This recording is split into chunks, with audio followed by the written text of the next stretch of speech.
Because if you think about it, about 3 inches from your eye socket, there is a controlled explosion happening over and over and over again. Yeah.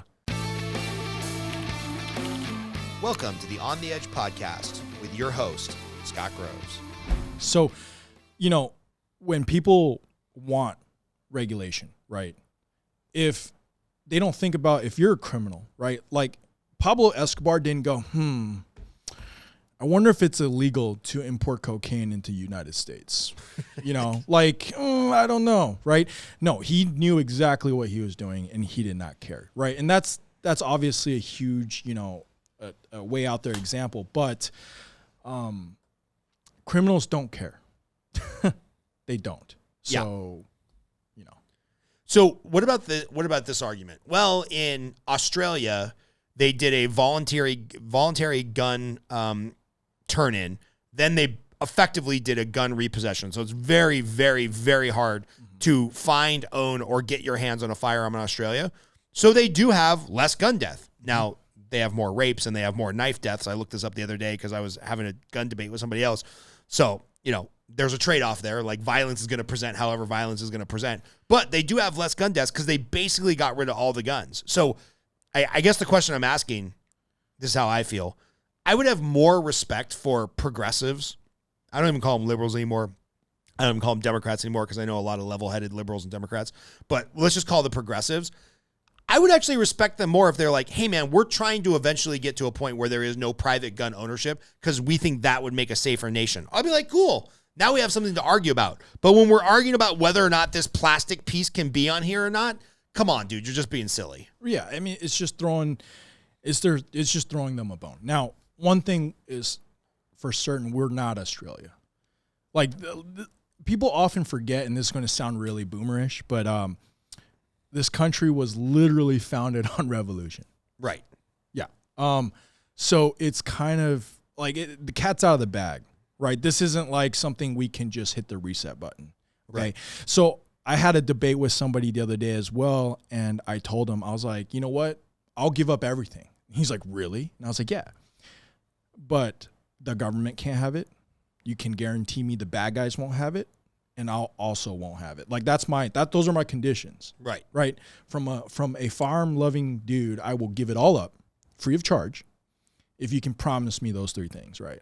Or those 2 things. Yeah. Yeah. The government won't have it because I don't want them to be the only repository of violence. See, and the bad guys will have to magically give them all up. Right. I mean, it's the same thing where like how come a congressman or, public figure's life is more important than mine?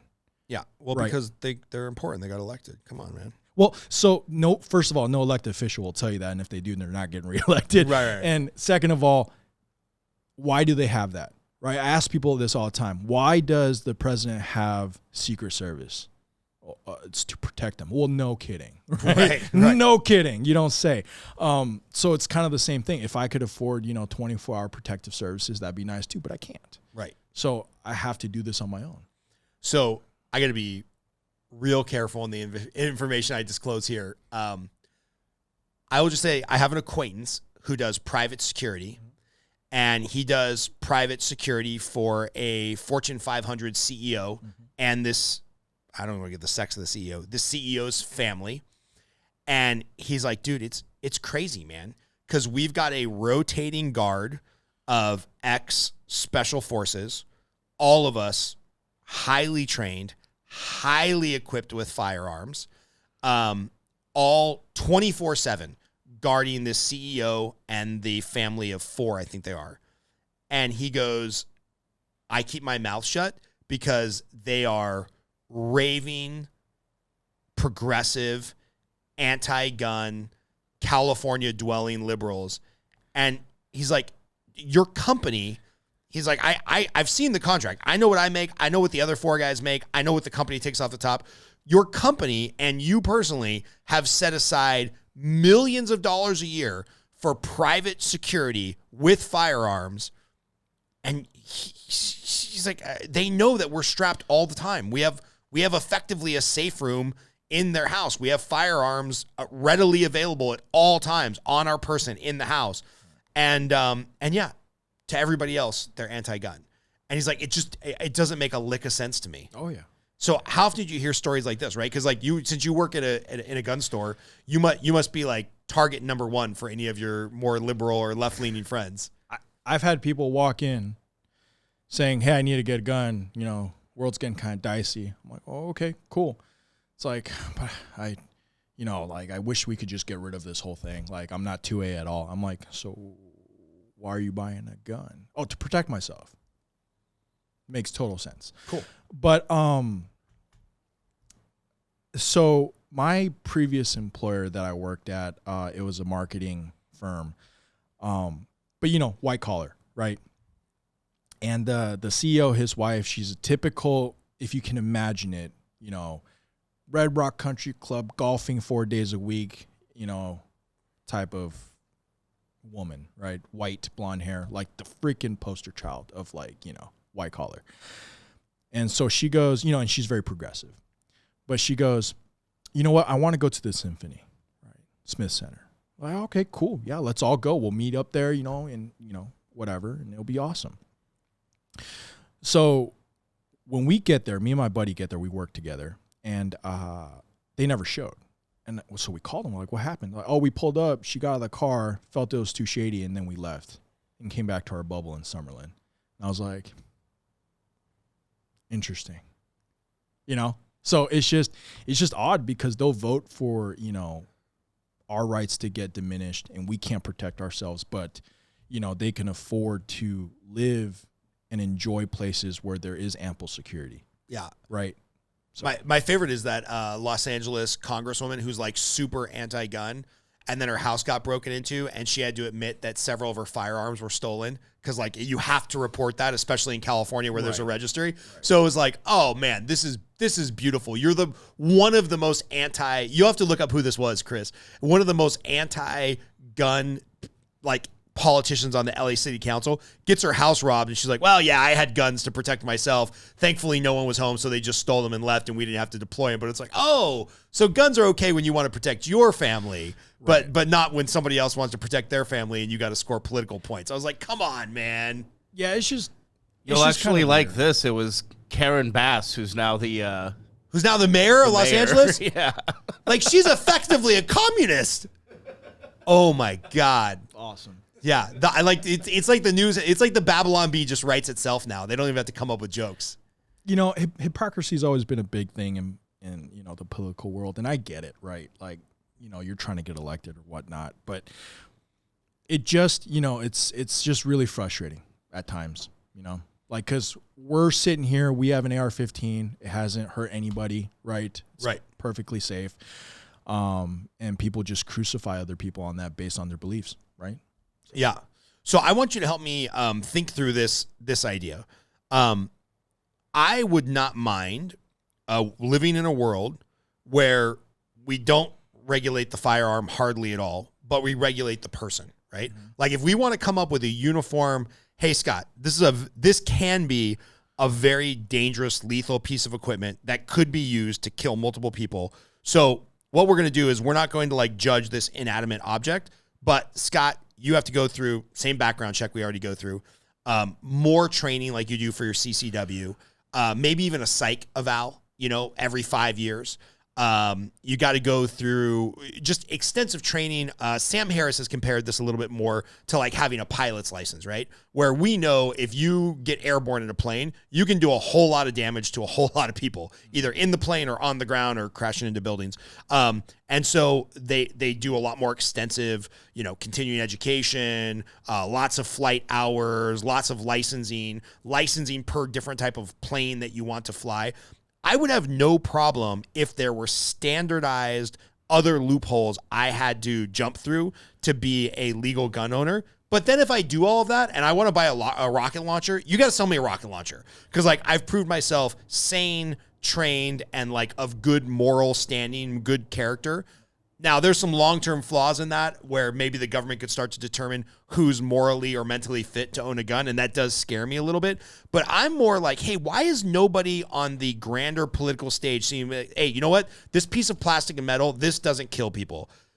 A human being with bad intentions kills people, so let's filter by the human being. What would be like the pros and cons of something like that? Or have you ever thought through maybe some more like logical gun regulation surrounding the gun owner and not this inanimate piece of metal and plastic. So, yes, and we have. So the thing is, it's kind of like if you really enjoy something. For example, like cigars, right? You really enjoy it. But if, what is that cancer, anti-cancer, like Truth, right? Okay. What if they came out and was like, you know what? Like, you have to pass a physical eval every 6 months to continue buying cigars. How would you feel about that? I'd be a little bitter. Right. It did suck, right? So it's kind of like the same thing with guns. We have this right, and the more you strip away from it, the more pissed off we get. Now, the reason why people are so mad about certain things, like the bump stock, for example. Matter of fact, I don't know anybody that ever had a bump stock. Can you explain what that is? Because I've heard it. I know what it is. I also don't know anybody who ever owned one. Right. So bump stock was they replaced the back of this where it moves. So when you pull the trigger, the recoil the gun would move, and it would essentially take your trigger finger and bump your gun and make it fire super fast, like a full auto, right? Got it. So it's a workaround to where semi-automatic, one trigger pull, one round. A bump stock would effectively allow you to pull the trigger so fast that it was right. closer to an automatic weapon. Correct, but it's still one round per trigger press, right? Got it. So nobody I knew ever owned a bump stock. Matter of fact, neither. I've never even seen one, right? But when they banned it, we were all up in arms. And this is why. Not because I care about bump stocks. Matter of fact, I don't really care that they're banned or not. It was because when you start letting the other side win, right? And this is very black and white. I know there's not, one side to next. But if you let the other side win, any victory, it's a snowball effect. Right. Okay. And that's what essentially frightens gun owners.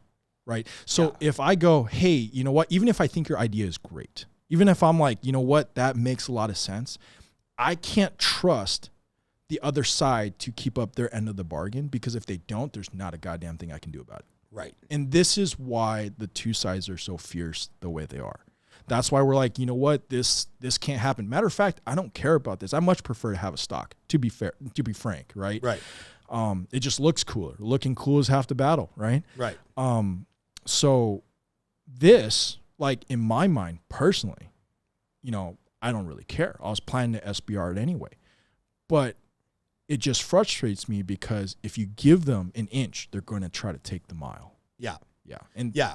Because the argument in California for the longest time was, hey, all we've got to do is get rid of high capacity magazines. If you can only have a magazine that holds 10 rounds, that will be enough, like on this AR platform. If you can't load this with a 30 round or 100 round magazine and go shoot up a mall, that saves the problem, because by the time you could reload, somebody could shoot you back, or whatever the rationale was. It was like, all we've got to do is get the magazine capacity from 30 down to 10. The second that passed the law, they're like, well, maybe we should only have 5-round magazines, or maybe we should outlaw this altogether. Oh, the only thing we have to do is put this little button on here called a bullet button, where you can't quick release the magazine. You got to have a pen or a little utility tool to release the magazine and take that out, because that makes it less tactical and less warlike. Okay, all right, fine, whatever. Put the bullet button on. Oh, that wasn't the end of it. As soon as the bullet button was on, it was like, well, now you've got to break down the whole weapon to unload the magazine. Right. It just never ends. I mean, that's what progressivism means. They have to keep progressing towards whatever they think the utopian outcome is. So I understand your hesitancy to give an inch, because we have ample proof that they always want to take the mile. Always, every single time, especially when it comes to gun regulation. So I get that. I'm trying to find some happy medium where maybe we can more closely regulate the gun owner and not necessarily the gun, because all of that is just, it's just a circle jerk. Yeah, that's yeah. I mean, and people don't look at. So I like to give people this example, right? Look at Mexico, our neighbor to the south, right? It's a freaking wild, wild west down there, and that's because people don't have any other choice, right? Explain what you mean. For example, if I lived in a world where I cannot protect myself, the person, whether it be the government, whether it be, a drug kingpin, whether it be some homeless guy with a weapon, they control the narrative. A great example is 9/11. When those guys took the plane with razor blades, there was not a goddamn thing anybody could do about it. I mean, people tried, right? But they had a weapon. Didn't have to be a gun, but they had a weapon. Yeah. Right. So at the end of the day, like this doesn't matter.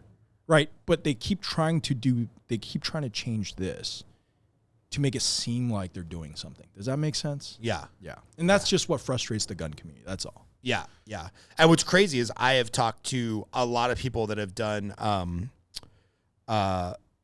special forces work in Central and South America. And they're like, yeah, guns are illegal, but I can tell you where to get one within being in the country for 48 hours, maybe 72 hours. I'll have to source something. But the idea that like you can't buy a gun in Mexico is like, no, you can't buy a gun legally in Mexico. You can buy a gun in Mexico. And the problem is because it is harder for people to legally obtain firearms, guess who the only people that have them? The government, which is the sole repository of violence, and then the cartel, which is just paying off the government so that they can commit their violence, which doesn't seem like a good plan. No. Yeah. What is your favorite part? We've talked about all the negative stuff. What is your favorite part about being a firearm owner? Like, what do you like to do for fun, quote unquote, with firearms? So here, I got it. Oh, cool. So, they're just, it's just really fun. I mean, shooting guns, when I shoot guns, it's not about, a lot of people think it's such an evil thing, but to me, it's like when people buy really fast cars and drive really fast and they get that rush, that's like me shooting a gun. Yeah. It's just really fun, right? And when you watch, so for example, like John Wick, right? When you watch that movie, it's fun. Like it looks really, really cool, right? Whatever he's doing. And when I shoot guns, that's just how it is. Like you watch entertainment, you play video games, and you go out to a range and you buy a gun and you shoot and you're like, this is awesome. Like it's just something fun. It's just a hobby. People just villainize it, or they take it where like, oh, there's the other side where, oh, you have to train and you have to, be prepared for the end of the world and, do this and that. And I'm like, dude, just have fun. Like, yeah. Just shoot targets, shoot clays. Exactly. Like to me, there's nothing more fun. I don't know why. It's like, maybe it's the little boy in me who just wants to break stuff. Yeah. There's nothing more fun than shooting clay pigeons. Yeah. It's awesome when you shoot it and yeah, something about seeing that clay pigeon just like disintegrate and be like, yeah, I did that. Did that with a firearm. Pretty cool. Like reach out and touch somebody from 30 yards away while it's flying in the air across my vision. Yeah, it's a lot of fun. Have you ever taken somebody shooting who didn't enjoy it? No. I've taken one person. Unfortunately, that was my wife. She does not enjoy it at all. But I've taken so many, and like some hardcore anti-gun people, I've taken them shooting, and they're like, I totally get it, man. That was a lot of fun. Oh, yeah. Tell me about some experience you've had there. So I have a really good friend that lives in Monterey Park, right, in California.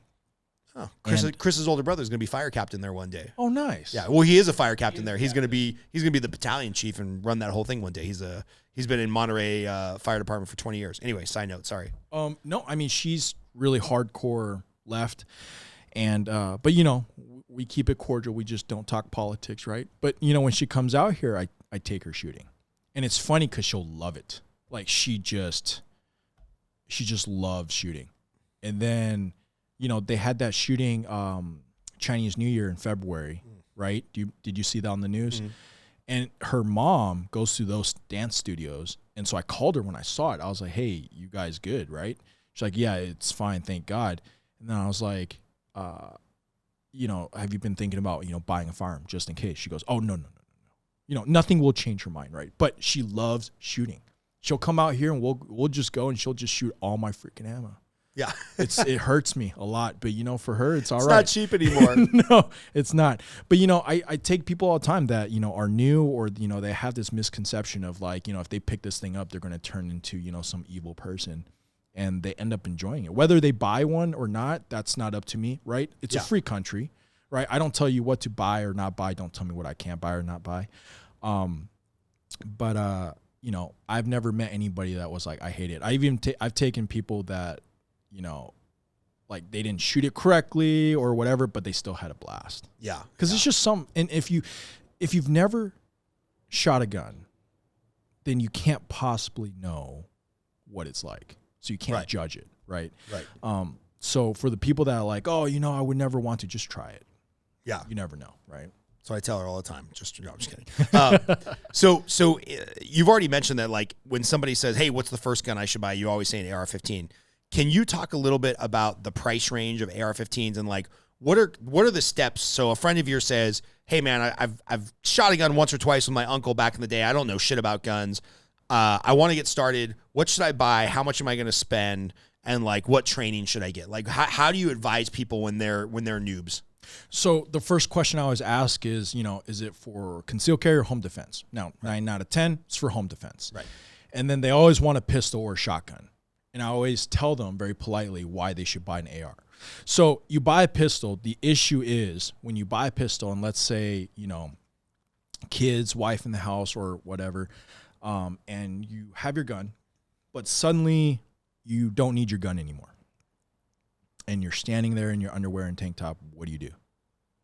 Well, you can't put it down. That's unsecured, right? So now you have to hold on to a gun while you pick up your kid or open a door or pick whatever you have to do. Shotgun. So that's why I don't recommend a pistol for home defense, because it's just very hard to stow. Yeah. Right. Now, a shotgun I don't recommend because strictly on ammo capacity. Now, you'll get those guys be like, oh, I have buckshot, like, whatnot. But at the end of the day, you got 7 max in your shotgun, tube-fed shotgun. Well, unless you buy the Kel-Tec I just bought, which has 16. But anyway, that's a different story. So, no, let's just say 16. That's okay, too. So your max is 16. Right. Like, that's your max. Not only is it loud, but the recoil sucks. Yeah. So let's say if you're not prepared for it, I have seen a shotgun pop somebody's shoulder out of the socket. Okay. Yeah, me too. So in the stress of the situation, I can't guarantee that you'll hold that thing like you're supposed to. So there's the shotgun, and it's loud, and you'll need new drywall, 100%. Right. And then I say AR-15. They're like, why? It's too much power. Well, first of all, if somebody's in your house, there's no such thing. I'd shoot an Abrams at them if I could. Okay. Like You're in my safe space, dude. This is where I sleep. This is where I, do my business. Like, you don't come into my house uninvited. Right. Period. So I say AR-15. Why? Because it's relatively lightweight. This is what, 7-8 pounds? Yeah. So relative, right? You have a 30-round magazine, which is standard, and then Yep. you can attach a sling, which you had on before. I just took it off, but you have a sling. So you put that sling on, you're doing whatever you need to do, but if you need your hands, all you have to do is drop your gun. And it's always in your control, which is the most important thing. Right. A lot of times accidents happen because people are careless. Yep. So they, like, for example, a pistol, like, you don't need it. You put it down like you're tending to your kid or, whatever the case might be. And you turn around, you forget that it's sitting on your kitchen island, right? That's just totally loaded, unsecure. So I always tell them AR-15 because it's easy to shoot, and you've never shot one, go shoot one. You'll see what I mean. Right. It's easy to shoot, low recoil, high magazine, because I don't want to worry about reloading, and you have a sling and you have a way to stow your gun when you don't need it. It's just the perfect firearm to have.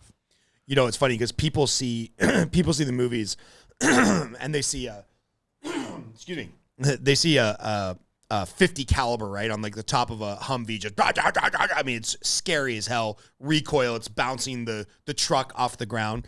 I remember in basic training in the Army, there was a few guys that had never shot a gun before, right? Until like you show up for basic training, you literally never shot a gun. The M16 version of this, or we had the M16, M14.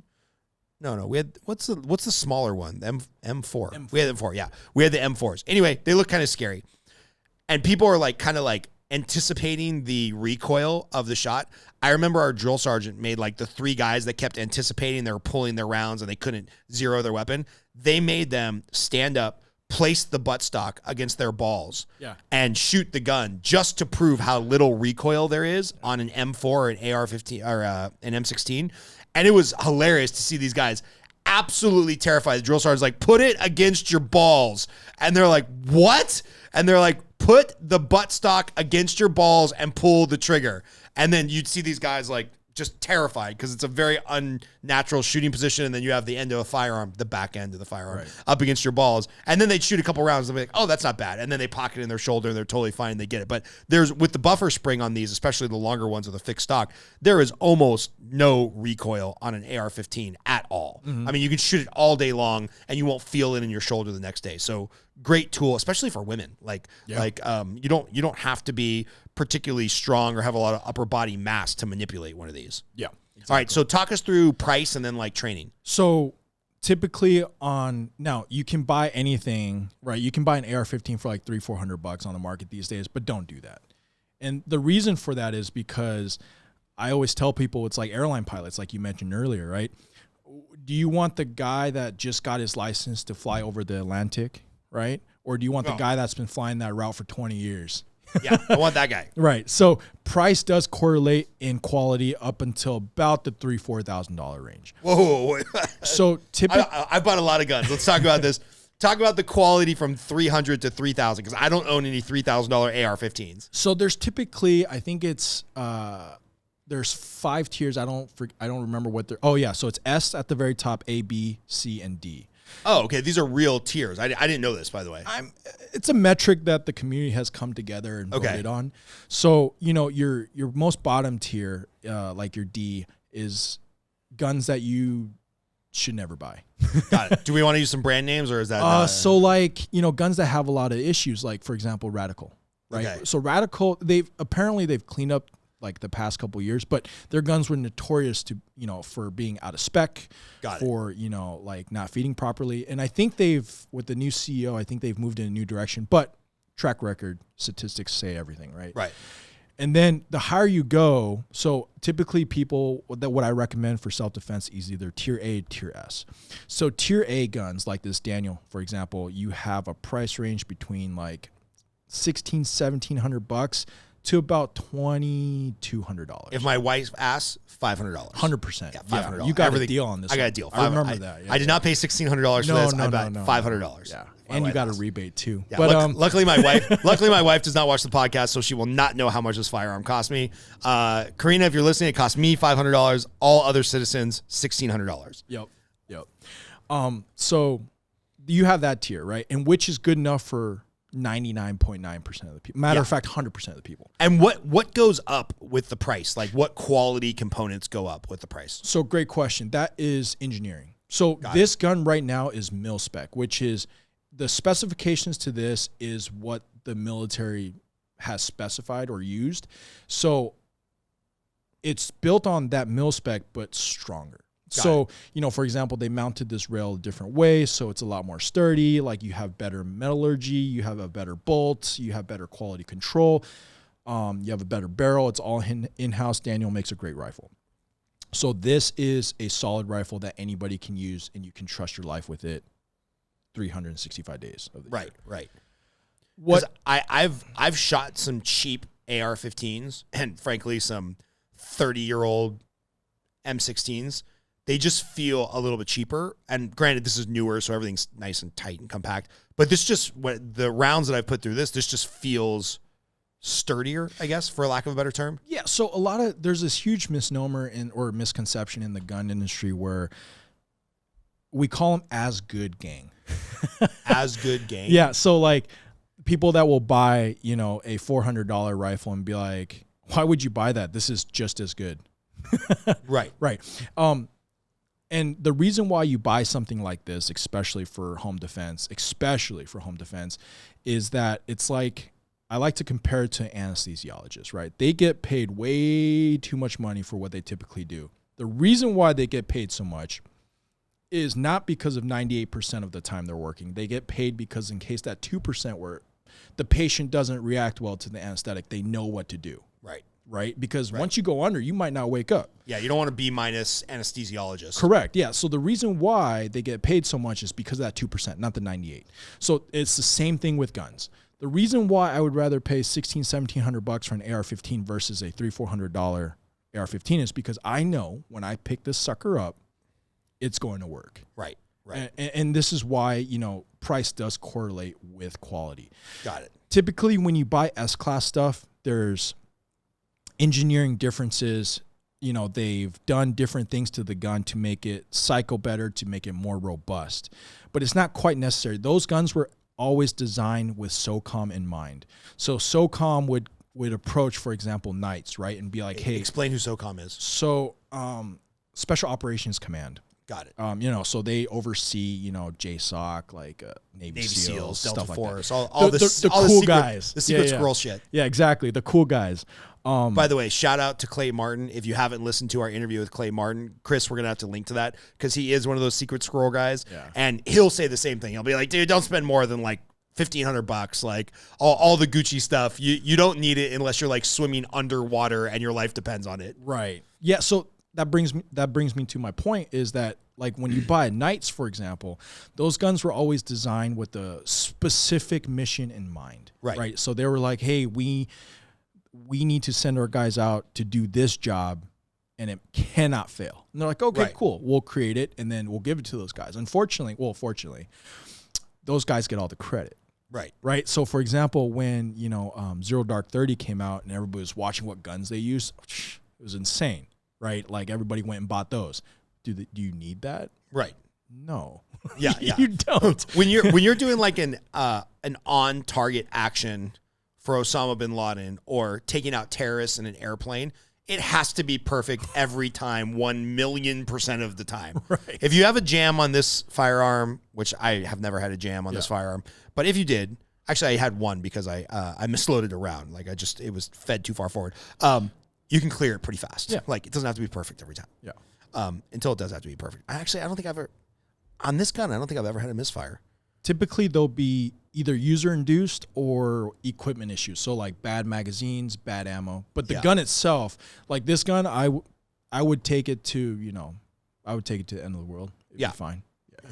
All right. So now we've got AR-15, unless you have some other very specific case use, somewhere under 200 grand, somewhere under $2,000.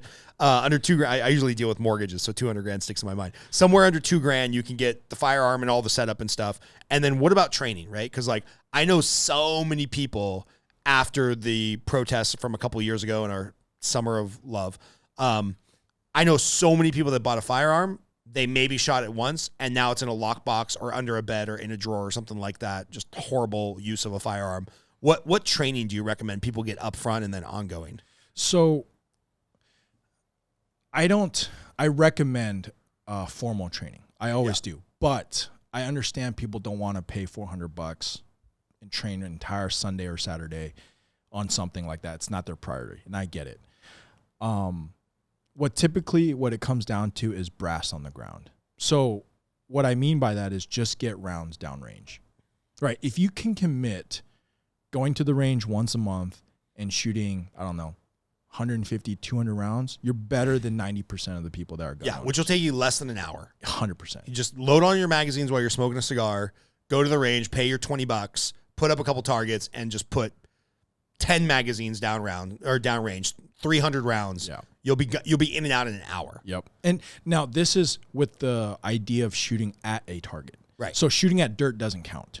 Right. People do that all the time. They go out to the desert here and they'll just shoot at rocks, and that doesn't count at all. Right. So, brass on the ground, that's what makes you a proficient, user in firearms. It's just getting hands-on experience. It's like driving. Well, theoretically. The more you drive, the better you should be. Yeah. It's not always the case. But Yeah. I say it's more like golfing. Sure. Well, Like people that, even people that are really good golfers, they got to go to the range once a week, whack 100 balls at the driving range, and then be like, cool, I'll play this Sunday, I'll play in a month or whatever. But like, I know a few people that have tried to tell me, they're like, well, I just don't have time to train or get to the range. I'm like, bro, you play golf twice a week. That shit takes 4 hours. Plus, you throw on a few beers at the end. You smoke a cigar at the end. You shit around with your friend. You're like 6-7 hours once or twice a week to golf. You got time to get to the range and put a couple rounds down range to stay proficient in something that could save your life. Give me a break. Oh yeah. All right. So what are some trainings that you like whether they're locally or some national people that you like? If somebody's looking for training, there is a lot of charlatans out there, unfortunately. Who would you look to, or like what programs or certifications or like type of people would you look for? So before we go into rifles, for pistols, I get this question a lot. Just shoot competition. It's a great community. You go there and you're forced to shoot, and you're Yeah, what forced is it, to UCSF or something like that? it's USCC. No, sorry, not USCCA.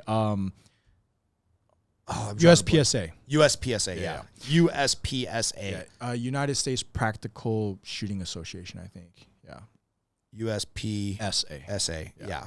So yeah, we'll link to them as well. Chris, put the USPSA there because I've gone to a couple of their events here, and it's great, man. There's just like a bunch of gun-loving badasses who will teach you. Oh, your grip's a little off. Like they can't help but help teach you. It's an awesome community. A lot of people are very adverse to doing that because they think they need to be good, but it's not the case at all. I know it's competitive in the name, but it's a great community. It's awesome, and you get to meet a lot of cool people.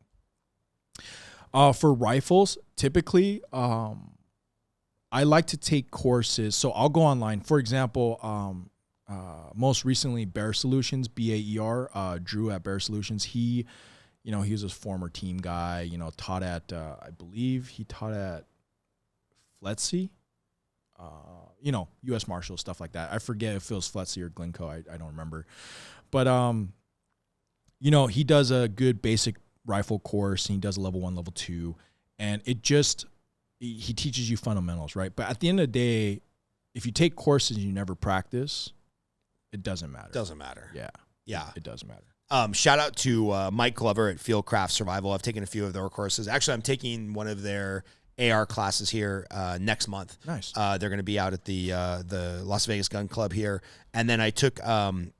Haven't been able to take one of Tim Kennedy's courses yet, but I know a bunch of people swear by them, by his team. And then if you want some real badass private training, Clay Martin out of Oklahoma kind of covers that whole Texas to the Florida Panhandle area. He does some amazing one-on-one training, some group training, not cheap, worth every penny. Like it's really, really great stuff. But if you're going to own a firearm, guys, please go to the range. Like you said, put brass on the ground. Yeah. Like, get some training, get some follow-up training. It's not that expensive. I mean, you can probably even find, like, a range expert for $30, $40, $50 an hour to walk you through your first couple of lessons. So 100%, yeah, but with everything, just like everything else in the world, you have to take it with a grain of salt. Like, there is bad info out there. Yeah, that's fair. 100%. So you must be able to validate your instructor. Right. So there's a lot of guys, I meet them all the time. Oh yeah, I had a guy the other day tell me, yeah, I'm a real operator. I'm like, that's cool. He's like, no, like a real operator. I'm like, first of all, I've never met an operator that says I'm a real operator. Right. Okay. Right. So yeah, no. So you have to be able to validate, the guys that you talk to and see what their credentials are. Right. So like a good example is like Mike Glover, right? That dude, he's been there, done that. So legit guy. 100%. So, you take a class with him, you're going to learn a thing or two. Yeah. Like you said in golf, right? If Tiger Woods was like, hey, I'm going to teach this class, you're going to learn something.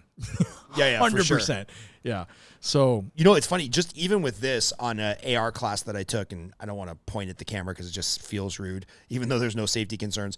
They were saying, okay, your sights go out, everything fails. Like, at a bare minimum, hold the rifle like this and just point your left trigger finger.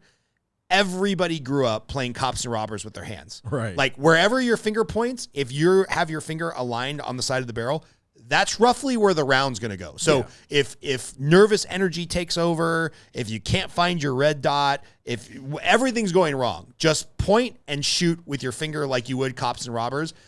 You'll get damn close. You'll probably get center mass more or less. I was like, oh, I never thought of that concept. And they were talking about how like in close quarter combat and stuff like that, a lot of times it's just as quickly as you can present the firearm and shoot. So like you just want finger pointing the right direction and get some rounds down range to either shoot somebody or get them to take cover. And I was like, oh, like duh. Like I served in the military, but I never shot at anybody in anger. And that's not something that I would have ever learned because I never had to clear buildings in Afghanistan or Iraq. So just little techniques like that. It's like, oh yeah, that makes so much more sense. And it makes the presenting of a firearm in a dangerous situation so much more natural and easy to think about. Yeah, and that comes with taking classes. Right. Or doing research, right? So it's just so important to know how to use your firearm effectively. Because if you ask, so for example, when you take that class with Mike Glover, right, ask him, what was he thinking when he was in a firefight, what was he thinking the first 10 seconds? Right? And his answer should be, from the guys I've talked to, he wasn't. Literally muscle memory, right? Gun came up and he did what he was trained to do. So it's like everything else. If anybody's ever been in any type of high stress situation, doesn't even have to be with a gun, your instincts take over. Yeah. And that's where the practice comes into play, right? So if you practice and you're efficient, when the time, God forbid, ever have to come, right, you'll be able to get on target. Yeah. Love it, man. What are some other things that you've learned that have been kind of a surprise working in the gun industry? Because I know you came from like white collar marketing kind of nerdy background, right? Yeah. And then like now you work in the most alpha male like bro community there is. What would have been some eye-opening things that you've learned about either gun ownership, the gun community, you know, things that you've learned about firearms that you're like, oh, it's actually pretty interesting. I didn't know about that. So the gun community in itself, the more badass somebody is, for lack of a better term, the more humble they are. Like, I've met some dudes that have done some crazy things, and they are just super humble, you know? And so it's a huge red flag for me when somebody's like, oh, yeah, like, I did this and that. I'm like, okay, sure. Right. Red flag should be going off immediately. 100%. Bells and whistles. Oh, yeah. So typically, like, the guys that are really into this, they're super humble, super nice, super willing to help. It's not all that, like, oh, yeah, this is, you know, my way or the highway type of deal. No, they're really open-minded. They're really nice dudes, and they just love shooting and being able to teach and stuff like that. One of the biggest things I learned about, you know, the gun itself is that there's a lot more physics to it than I initially thought. You know, I thought, hey, you know, bullet goes out, gas goes back, bolt cycles, you're good. And essentially that's exactly what it does. But just learning how, like, the physics and the mechanics of this, and something so simple that's held in by 2 pins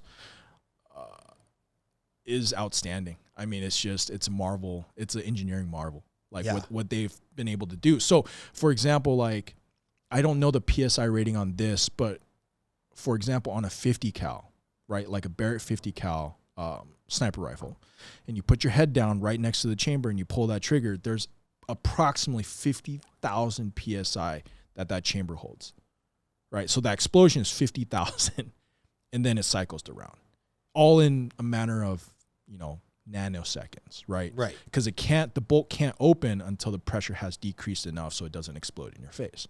So the fact that they can engineer something like that, and make it safe for a human being to shoot without, you know, exploding. Yeah.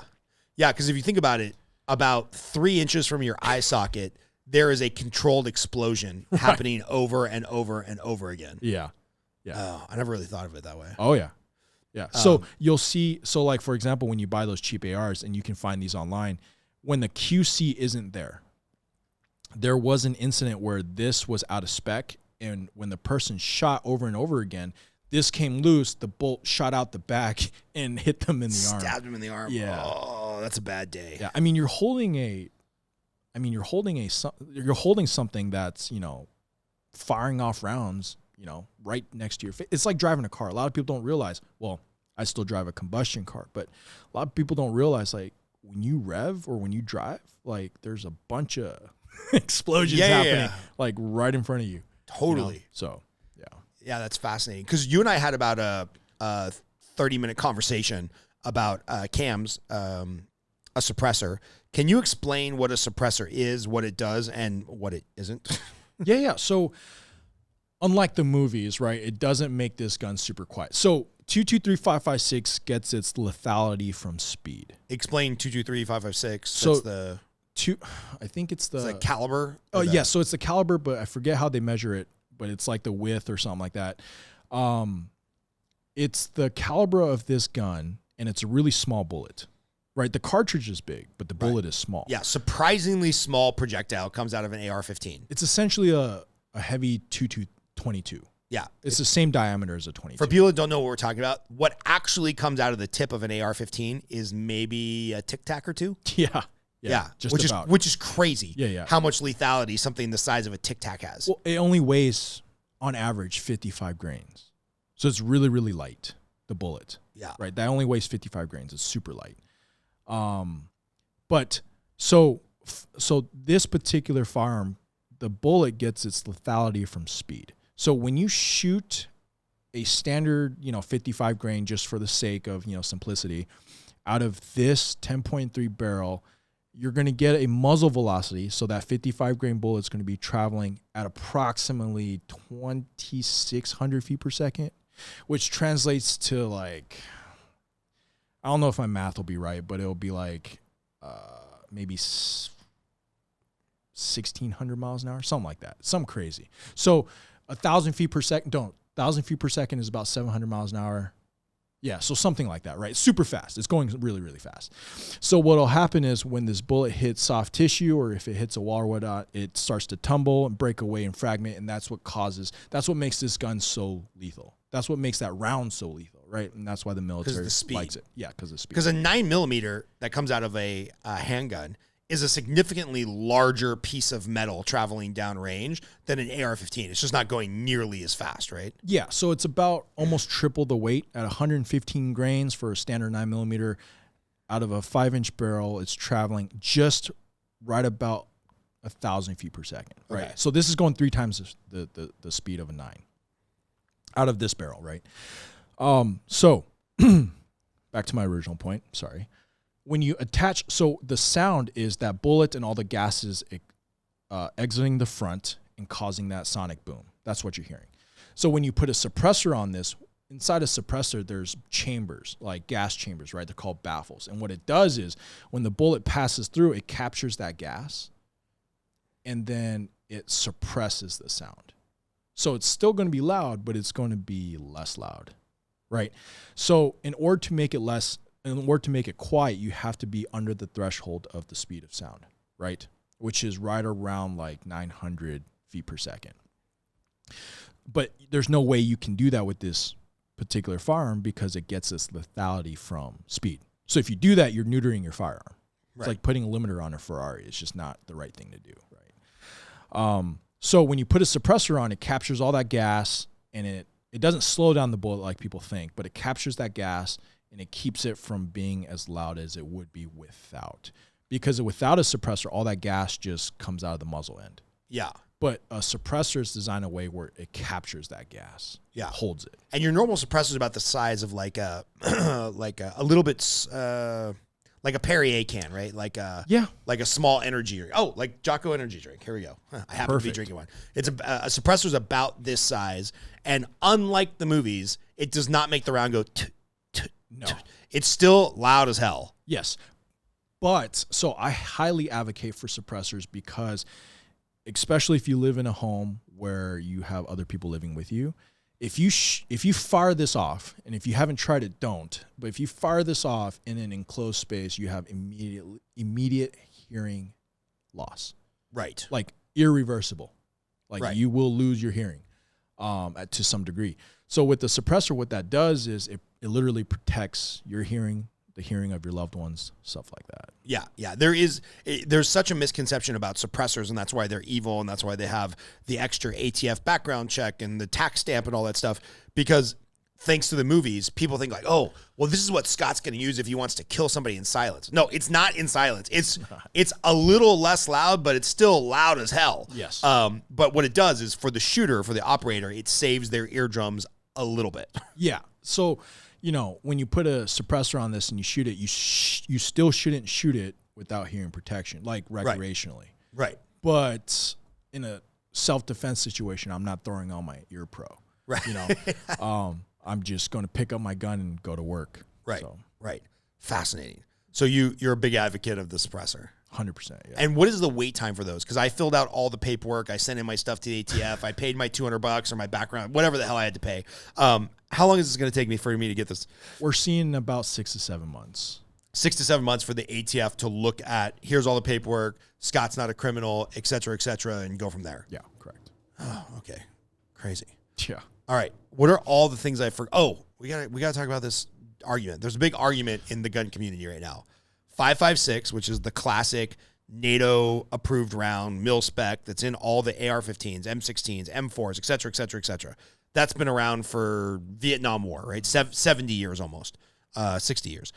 Now the big thing is going to 300 blackout. So can you explain what 300 blackout is and why there's now this huge raging debate in the gun community? You talked me into buying one, $500. So I'm telling my wife it's $500. But I bought a new platform that looks and feels very similar to this, almost exactly similar to this, but it's chambered in 300 blackout. Can you explain what that is and why the raging debate in the gun community right now? So it's funny because if my understanding is correct, last time I checked, 300 blackout was conceived because SOCOM was looking for something that was compact like this, but still produced an effective, what they were trying to do, right? Lethal. Right.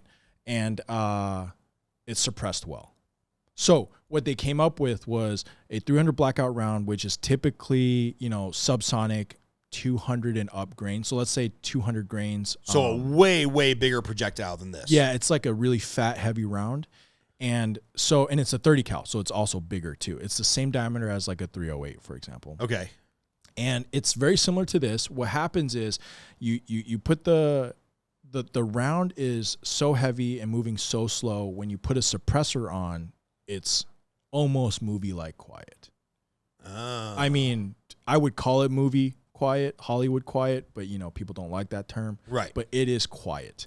It is a caliber that was designed for super secret squirrel stuff inside buildings.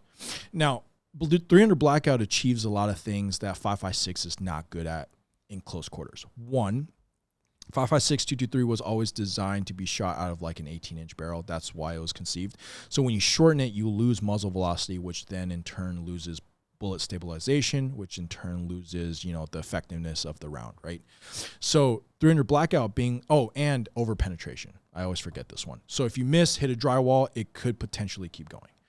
So what 300 blackout solves is that not only can you have a short package, but when you put a suppressor on it, not only is it quiet, but it's moving so slow that its effective range within 100 yards and in, you don't have to worry about this thing going into a different zip code. Got it. Yeah. So it's kind of like, people like to call it the 45 of the rifle. So 300 blackout sounds like, because it won't go through 5 walls and shoot your neighbor if you live in suburbia like we do, because it's much more quiet because the round is going slower, so therefore it's subsonic, and it's a heavier round, so I imagine it has more like knockdown power. Yes. Yeah. That might even be a better home defense setup than a 5.56. Correct. Yeah. So there's me and my buddy, we always get into this, but 5.56, I like to describe this as, this is the perfect, like when you think of, The Last of Us. I don't know if you've watched it yet. Yeah. But this would be the perfect round for that, because not only can you reach out, but like you don't have to worry about, shooting your neighbor. Right. 300 Because blackout. all the neighbors have turned into zombies. Correct. Yeah. Okay. So 300 blackout was designed for a very specific purpose, to engage in close quarters effectively and quietly, and it does it really, really well. Interesting. Yeah.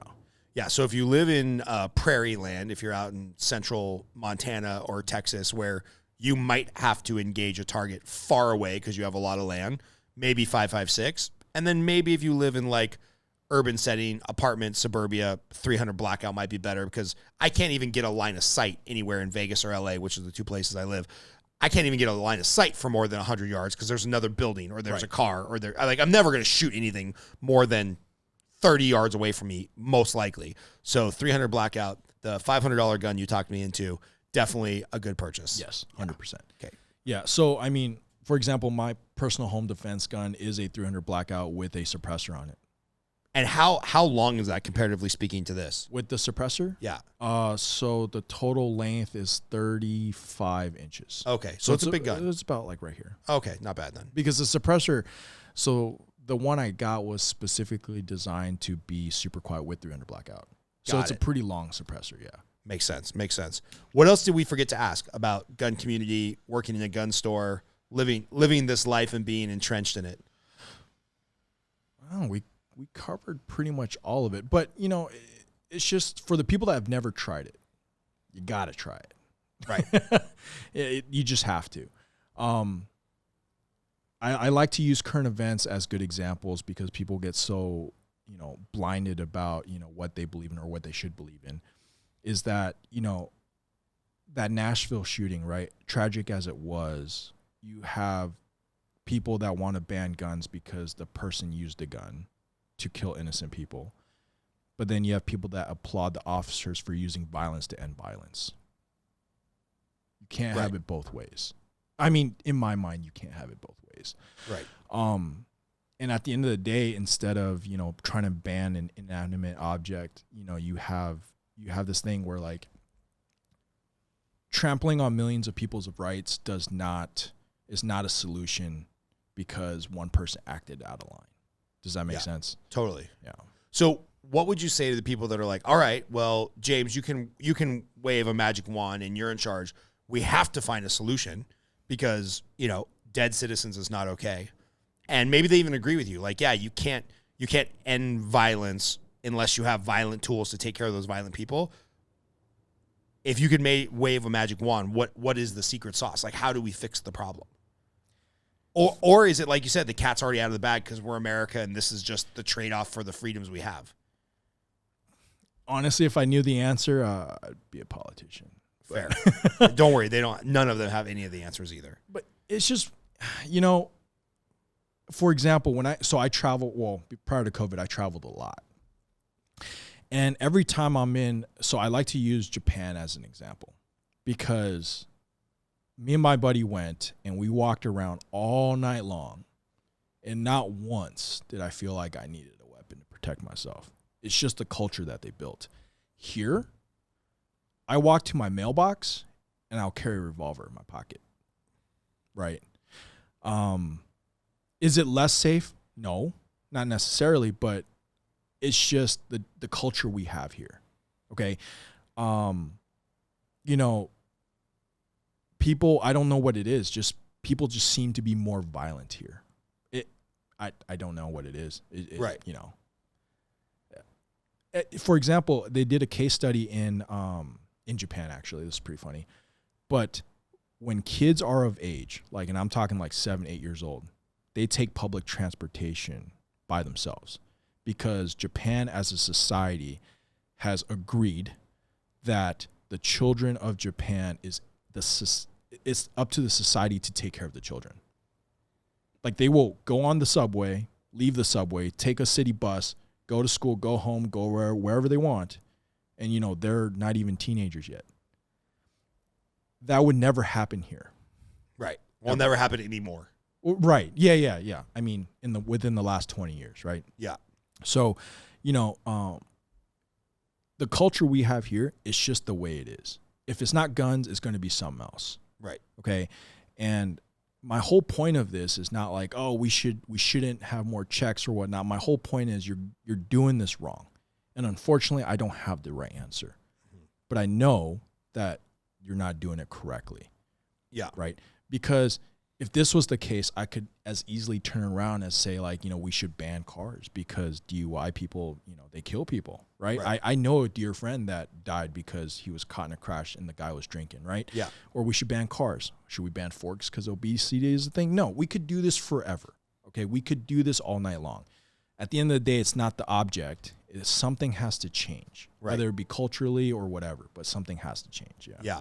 I would say I wrote this email, sadly, about 3 days before this most recent shooting in Nashville. And I sent it to some friends of mine because we were having some discussion about guns prior to the Nashville shooting. And it ended up being kind of prophetic. Is that the word? Yeah. And I was like, conservatives, not capital C conservative Republicans. I mean, more conservative-based mindset people have been complaining for 30, 40 years of like, oh, I listed all this stuff, like maybe latchkey kids raising themselves, not a great idea. Maybe the, societal norm of single parenthood, not a great idea. Maybe like destroying all the like community and cultural things that tied us together. Church, Boy Scouts, Kiwanis Club, Candy Stripers, all that stuff. We've basically destroyed systematically the last 30 or 40 years, every conservative. And again, I don't mean Republican. I mean conservative values. We've basically torn down every conservative bastion of America, and then we've got like an inordinate amount of kids on psychotropic drugs that we don't really know the long-term effects of. And we've done all these things, and gun ownership rates in America haven't gone up. The AR-15 has been around for a long time. Semi-automatic firearms been around a long time. But somehow something happened societally where mass shootings went through the roof. And it's like, well, we've got all these societal problems and societal norms that we've basically eliminated. And now we're mad at the gun. And I'm like, this is kind of like somebody showing up at the scene of a car accident. The driver's still bleeding out. There's a massive accident. And you want to take the keys out of the ignition and argue about whether or not he was driving a stick shift or an automatic. Like, it doesn't matter. The problem was what led to the accident, not the vehicle or the manual transmission versus the automatic transmission that may have contributed to the accident. But it's just nuts to me because we seem to have a ton of societal problems. And every time something like this tragic, like Nashville happens, I'm like, cool, man.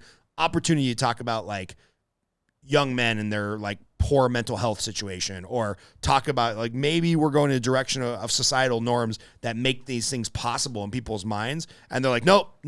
It's got to be the 30-round magazine over the 10-round magazine. And I'm just like, it's not the size of the magazine. So I don't know how to bring more awareness to that conversation or where to even start the conversation, because I don't want to go back to the 50s. People always accuse me like, oh, so you just want your wife barefoot and pregnant? And it's like, no, none of that. And I think there was some societal tie that prevented kids who always had access to rifles. You know, there's famously these pictures of like kids taking rifles to school to take shooting class in the gymnasium. But something happened where we have torn down that societal structure where mentally unstable people now think that like shooting up a school should be the norm. And I don't get it. It's education. Like it is. So funny fact, USPSA competition shooting was born in Piru, California. Oh, believe it or not. Interesting. Yeah. It was born in California, and look at California now. Right. So it's all about education. That's at the end of the day, that's what it is. For example, growing up, my dad, he was always a big gun guy, right? He had guns unsecured in the home, like, hidden away, right? Like any good dad should. Right. And I know this for a fact. If I ever touched one without permission, take me to jail. Cause like, I don't want to go home. Like, right. Bro, I am cooked. Right. Versus how kids act nowadays. And I'm not generalizing all kids, but as I say that. Yeah. But a trend towards, how about we do that? Where they think it's cool to be super violent this way. For example, they're like, oh, we read his manifesto. I'm like, who in the world has a manifesto? I don't have a manifesto. Right. You know what I mean? Like, I don't do that kind of thing.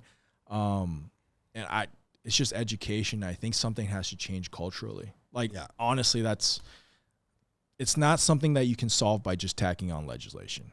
Yeah. So let's leave it on this thought. Somebody wants to be a responsible gun owner. Where do they start? Do they just go to their gun store and start shooting the shit with a guy like you? Is there like a general resource online? Would you recommend the NRA? Like, where should people jump off if they want to be responsible gun owners? Go on YouTube, watch a bunch of different content, figure out good questions, right? Or, when you go on YouTube, right, there's a lot of different gun tubers that will give you certain types of information. And what you do is you watch the most viewed videos. You watch a couple, different people presenting them. Notice what they talk about that's the same. Notice what they talk about that's different. Go into a gun store that has really high reviews, good reviews, and then ask those same questions. Love it. Yeah. I mean, and then you're pretty much getting the best information from all sources. And then once you start doing it, I mean, you'll get a lot of people that are like, oh, I just want to start off on something. Just get the good information, talk to a bunch of people, buy your gun, and just go down and shoot. That's it. Awesome, man. I love it. I'm going to finish with these two questions because we always finish on these two questions. We're actually quite a bit ahead on our podcast recording schedule, so this will probably drop around summer of 2023. Question number one is like, what are you most excited for, either personally, professionally, gun legislation? I don't know. What are you most excited about going into the second half of 2023? And what is your favorite movie and why? So I'm actually excited about how it's actually pretty nerdy. So, and I actually have an NDA on this, but there's a certain suppressor company that's coming out with a new design that's supposed to be super awesome. And I do have an NDA, so I can't really talk about it, but It's fine. I'm excited. Should be out in 3 months, right when this video drops. All right, cool. Well, maybe I'll buy one. We'll have you back on to like review it. Done. Yeah, I already have one on order, so I can't wait. Perfect. And then my favorite movie of all time is going to be Top Gun, the first one. Nice. I watched that growing up, and I just thought it was the baddest thing anybody can do. It just showed, camaraderie, brotherhood, and it's all about the guy next to you, and I love that. Yeah. Yeah. Shout out to my buddy James Lomax, who actually owns the private school that my kids go to. He was a Top Gun pilot, and same thing. He saw that movie, and he's like, "That's what I'm going to do." And like when kids are like 5 years old, they're like, "I want to be a fireman. I want to be a policeman." The only person I ever know who has actually done that besides James is Robert, my best buddy growing up. That's Chris's older brother. At like 5, he was like, "I'm going to be a fireman."